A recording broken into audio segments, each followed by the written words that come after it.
বিয়ের জন্য কেনা পোশাক পরেও ছবি তুলেছিল শুভ। হাসি মুখে দাঁড়িয়ে থাকা সেই ছবিটা ছিল তার জীবনের শেষ হাসি।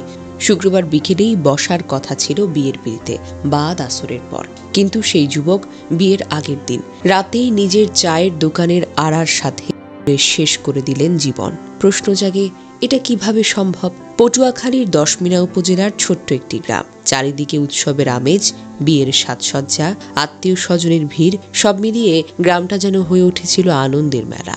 কিন্তু রাতারাতি সে হাসির আসর পরিণত হলো বুক ফাটা কান্নায়। শুভর মৃত্যুতে শুধু তার পরিবার নয়, মেয়েটির জীবনও যেন চুরমার হয়ে গেল। সমাজের চোখে আজ সেই মেয়ে যে লাল শাড়ি কিনেও গায়ে দিতে পারল না। এক মুহূর্তে ভেঙে গেল স্বপ্ন, ভেঙে গেল দুটো জীবন, আর স্তব্ধ হয়ে গেল পুরো একটি গ্রাম।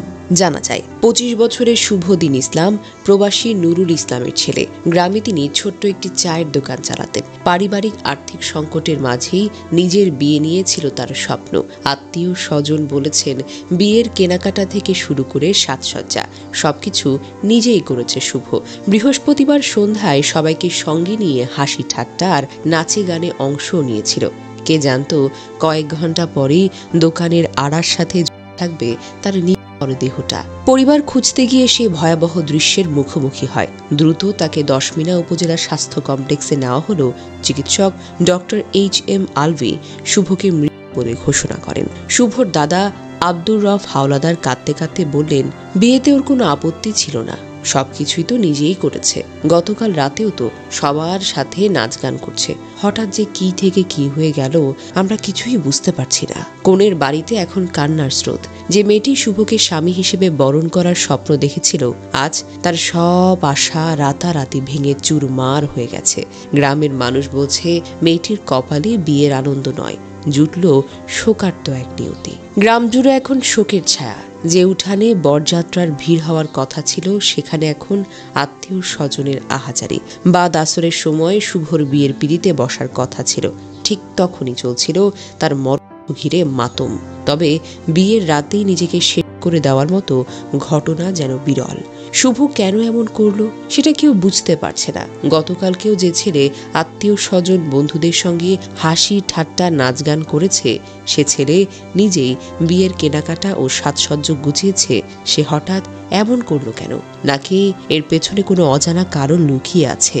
পরিবার বলছে শুভর জীবনে কোনো অভিমান ছিল না, আবার অনেকে বলছে হয়তো কারো অজানা মানসিক চাপ কিংবা লুকোনো দুঃখই তাকে এমন পরিণতির দিকে ঠেলে দিয়েছে।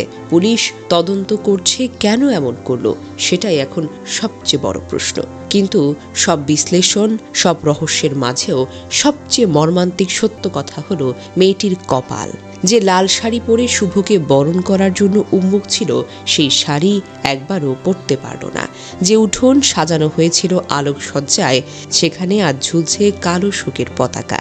যে হাতের মেহেদি শুকানোর আগেই শাক উলুধ্বনি শোনার কথা ছিল, সেই হাত আজ বুক চাপড়ে কাঁদছে। আসলে মানুষের জীবন নাটকের চাইতেও নাটকীয়। নাটকীয়তা এখনই নির্মম। যেখানে শোনার কথা ছিল হাসি, শাক, সানাইয়ের সুর, সেখানে শোনা যাচ্ছে বুক ফাটা কান্না।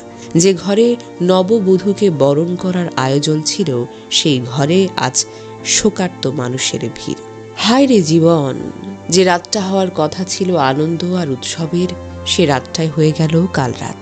সত্যি তো, জীবনের এই নির্মম পরিহাস বোঝবার মতো শক্তি কারো নেই।